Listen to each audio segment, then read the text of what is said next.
అందరికీ నమస్కారం అండి. చిక్కుడుకాయ ఫ్రై చేసుకుందాము. ముందుగా చిక్కుడుకాయలని మంచిగా అటు ఇటు ఇనుళ్ళుంటాయి తీసేసుకొని, సగానికి చేసుకొని పుచ్చులుంటాయండి. పురుగుంటుంది బాగా చిక్కుడుకాయల్లో.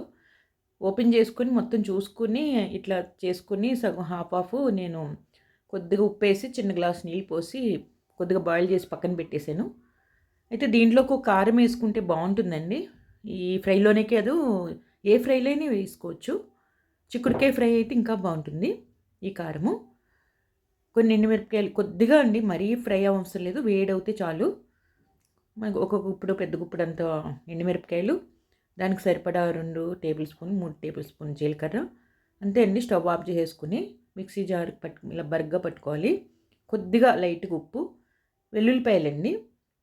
మొత్తం ఒక వెల్లుల్లిపాయ మొత్తం రేఖలు మొత్తం ఓపెన్ చేయవసరం లేదు.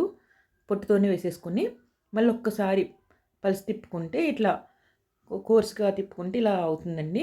ఒక జార్‌లో పెట్టుకుంటే మనం ఫ్రైలో వాడుకోవచ్చు. పోపు వేసుకుందామండి. ఆయిల్ వేసుకొని శనగపప్పు, మినపప్పు, ఆవాలు, జీలకర్ర, ఎండుమిరపకాయి, కొద్దిగా ఇంగువ, కరివేపాకు, కొద్దిగా పసుపండి. బాగా పోపు వేగినాక ఈ ముక్కలు వేసేసుకుందాము. ఒక్క నిమిషం చిగురికాయ ముక్కలు వేసుకొని ఫ్రై చేసుకొని, ఇంకా తడి అనేది లేకుండా ఫ్రై అయిపోతుంది.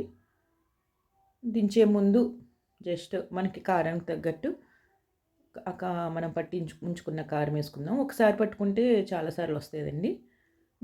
మనకి కారంలో కొంచెం ఉప్పు ఉంది. మనం ముక్కల్లో కొంచెం ఉప్పు వేసాం. సరిపోలేదంటే కొంచెం వేసుకోండి. అందుకని ఎక్కువ ఎక్కువ వేసుకోవద్దంటాం. అంతేనండి. వీడియో నచ్చితే ఒక లైక్ అండి. Thank you.